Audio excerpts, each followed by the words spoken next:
Now to the tough topic of teen suicide. It's unfortunately happening in communities all around us. But we do have some hope to share with you this morning. We're trying to make sure nobody has to bury a child because of suicide. Denise and Ben Denslow of Gilbert lost their son Jake. This was back in 2016. And they have been working really hard to keep other families from ever having to endure a loss like this, to completely preventable epidemics happening around our state. This week, their 2-year plight became a reality when Governor Doug Ducey signed Senate Bill 1523 into law. We talked about it.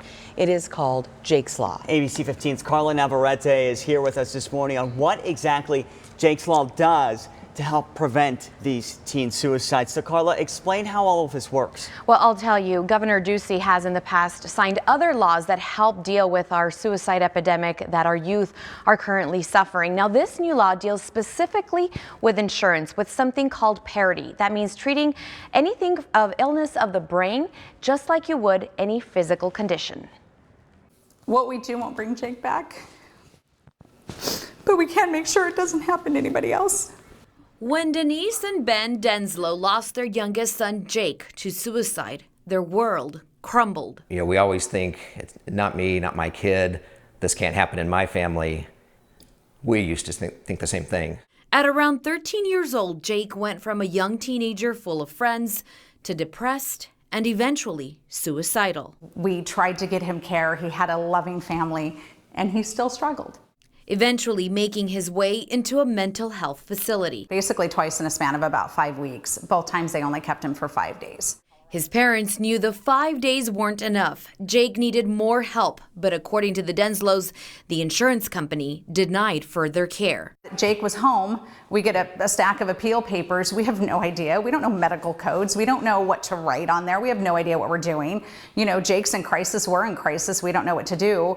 And less than 3 months later, he was gone. After losing Jake, his parents discovered the insurance carrier had failed to abide by federal parity laws, meaning treating his suicide ideation like any other physical illness. We can tell you for a fact that the insurance company that provided Jake care was not following parity, because if they were, he never would have been released. The Denslows decided to go the legislative route by holding insurance companies in Arizona accountable to parity laws. Jake's Law was signed on Tuesday with Denise and Ben holding up their son's picture in his memory. The law will provide trained staff and personnel at the Office of Insurance, checking that insurance carriers follow Arizona law. $8 million to help parents pay for those crises services while the insurance companies start abiding by the new law.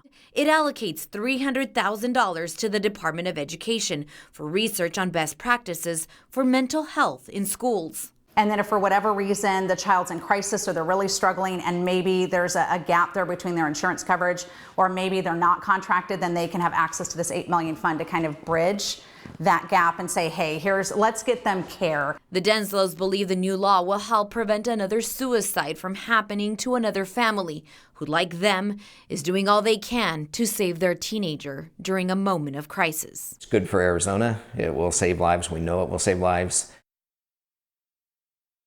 Suicide Mortality Review Team is part of this new law, and their job will be to see the symptoms that lead up to suicide in hopes of preventing another suicide from happening. We want to give a big thanks to the Denslows for sitting down with us and sharing with us their plight for this new law. Back to you guys in the studio. Carla, thank you for letting some perspective to this, because so often we hear, different bills and different laws named, but we don't have any context. We don't have any idea exactly the story behind it. And that was such a vulnerable place for this family to go with us, and we so appreciate it. Thank you for sharing their story. Of course. And Jake's too. Yeah, and we can't understate their strength. Carla, thank you.